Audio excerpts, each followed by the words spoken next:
Salut, bonjour, bienvenue dans l'Écossaire. Je m'appelle Stéphane Haig, je suis professeur de sciences et technologies à l'École secondaire Grande-Rivière, en secondaire 3 et en secondaire 2.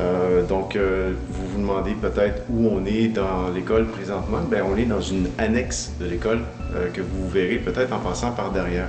Vous allez voir, il y a des beaux vitraux dans les fenêtres et c'est ce qu'on appelle l'Écossaire. Donc, d'où vient cet Écossaire exactement? Bien, l'Écossaire, c'est un local qui a été mis en place par un ancien enseignant de l'École secondaire Grande-Rivière qui s'appelle André Brière. Je ne le connais pas, je ne l'ai pas rencontré encore, ça fait partie de mes plans, mais M. Brière a ramassé les sous pour faire construire la bâtisse que vous allez visiter avec moi aujourd'hui. Et puis, l'Écossaire était à la base une espèce de laboratoire environnemental dans lequel les élèves découvraient tout ce qui s'appelait écologie, environnement, animaux. Donc, c'était un prof qui était assez innovateur à l'époque parce que ça prenait quand même beaucoup de courage pour être capable de ramasser des sous pour faire construire un truc comme ça. C'est quelqu'un qui croyait beaucoup à sa mission éducative. Et puis, dans la serre, on retrouvait à l'époque des oiseaux, des poissons. On retrouvait même un ruisseau, une petite rivière dans l'école secondaire Grande-Rivière. Et les jeunes venaient ici pour apprendre des notions d'écologie puis d'environnement.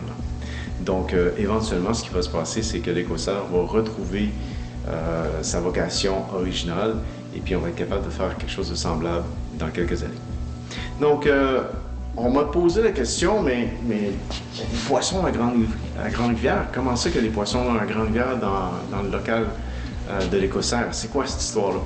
Donc, les poissons qui se trouvent derrière moi dans le grand bassin de 1000 litres, ce sont des poissons rouges qui normalement passent l'été dans mon étang. Mais ce printemps, mes poissons ont eu des bébés et j'ai commencé à enseigner ici à Grande-Rivière et j'ai eu connaissance d'un projet qui s'appelait le projet d'aquaponie. Donc un projet d'aquaponie, c'est un projet qui utilise des poissons pour fournir des nutriments aux plantes et les plantes s'enrichissent de ces nutriments-là pour croître. Donc, ce qu'on veut faire éventuellement avec ça, c'est être capable d'atteindre un certain niveau d'autosuffisance alimentaire et puis de produire différentes plantes. On va par exemple avoir des fines herbes. On va avoir parmi les fines herbes des trucs comme du persil, de la ciboulette et d'autres végétaux avec des feuilles comme de la basilic ou de la menthe.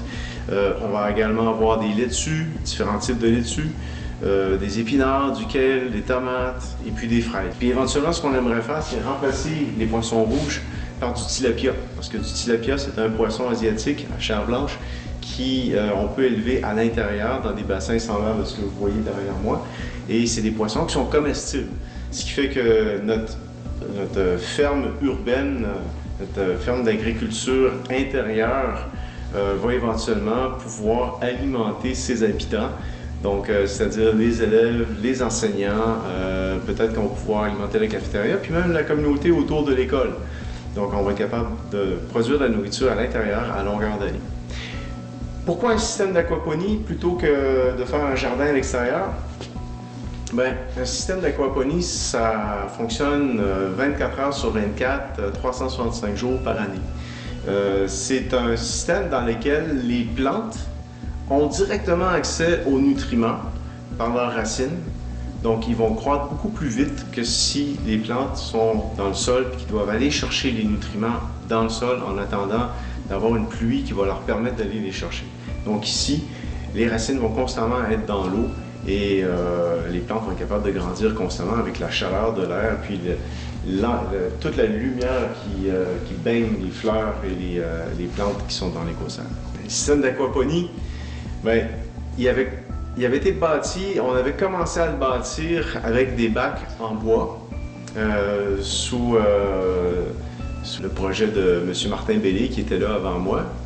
Et puis ces bacs-là, malheureusement, prenaient beaucoup d'eau et beaucoup d'espace. Donc en termes de productivité, un système d'aquaponie est plus efficace quand il fonctionne dans des tubes. Donc, vous allez voir des tubes semblables aux tubes blancs qui sont derrière moi, qu'on va peut-être regarder un petit peu plus tantôt, qui vont être des tubes d'à peu près 4 pouces dans lesquels va circuler l'eau avec les nutriments des poissons. Et puis, cette eau-là, avec les nutriments des poissons, va partir de l'étage du haut, va descendre dans à peu près 3, 4, 5, 6 étages de tubulures dans lesquels il y a des plantes pour finalement retourner au bassin de filtration dans lequel on voit des plantes aquatiques présentement. Donc non seulement on va avoir des plantes qui vont prendre des nutriments des poissons dans les tubes, mais le surplus d'eau qui va peut-être encore contenir quelques nutriments va retourner dans le bassin de filtration. Et du bassin de filtration, il va y avoir une seconde pompe qui va ramener l'eau vers les poissons.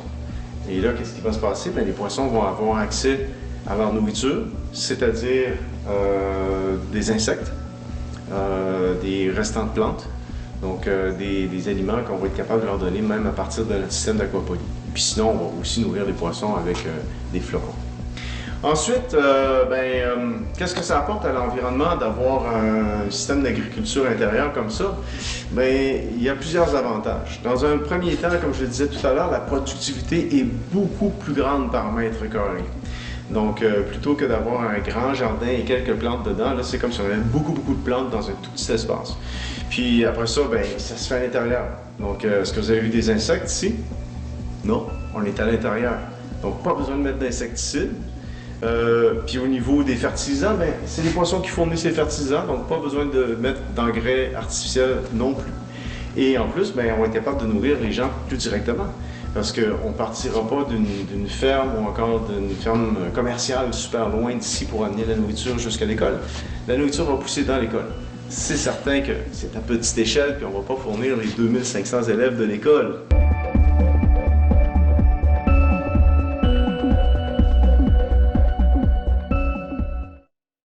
Que je vous présente les poissons rouges de l'école secondaire Grande-Rivière. Donc dans le bassin qui est derrière moi, il y a quelques poissons matures, adultes. Il y en a environ 5-6. Ce qu'il faut savoir, c'est que j'en avais plus d'une quinzaine chez moi, mais l'année passée, ils ont eu un problème, on a eu un problème avec la basicité de l'eau dans mon bassin, puis il y en a la moitié qui sont morts, en fait, tous ceux qui étaient dans le fond. Ce qui fait que maintenant, les poissons se sont reproduits, ils ont fait des bébés. Et puis, il n'y a aucun adulte qui a mangé les alevins des petits poissons rouges. Donc, vous allez retrouver dans le bassin ici près de 200 petits poissons rouges qui sont rendus environ à une grandeur de entre 2 et 3 cm en moyenne, je vous dirais. Donc, ces poissons rouges-là mangent la nourriture de poissons qu'on leur donne présentement en attendant que notre système d'aquaponie soit prêt. Et puis, éventuellement, ce qui va se passer, c'est que leurs déchets azotés, donc leur urine puis leurs fesses, va se trouver à être la nourriture des plantes qu'on va mettre en aquaponie. Donc présentement, c'est un beau grand bassin qu'on est d'ailleurs en train de remplir ici avec de la belle eau fraîche et froide de l'école pour maintenir le niveau d'eau parce qu'il fait quand même chaud dans le local puis il y a une évaporation de cette eau-là. Donc au fil des semaines, bien, il y a plusieurs litres d'eau qui s'évaporent dans l'atmosphère d'accueil. Donc, nos poissons rouges, près de 200, surtout des poissons en termes de couleur, ils sont surtout blancs et rouges. Il n'y a pas trop d'hybrides entre les deux. Il n'y a pas de poissons qui sont noirs non plus, ça peut arriver. C'est vraiment une seule espèce de poisson rouge et c'est toute la même famille qui se trouve ici.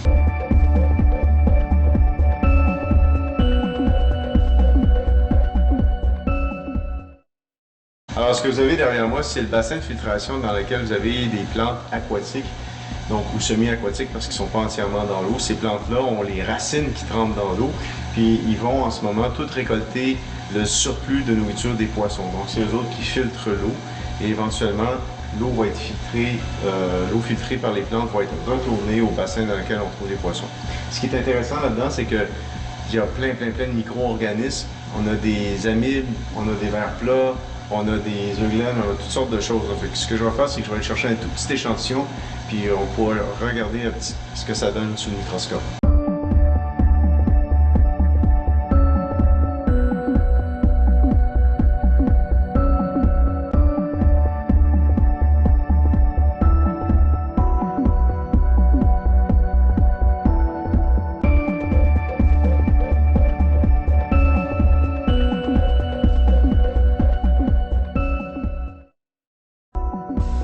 Alors ça, c'est des cossards.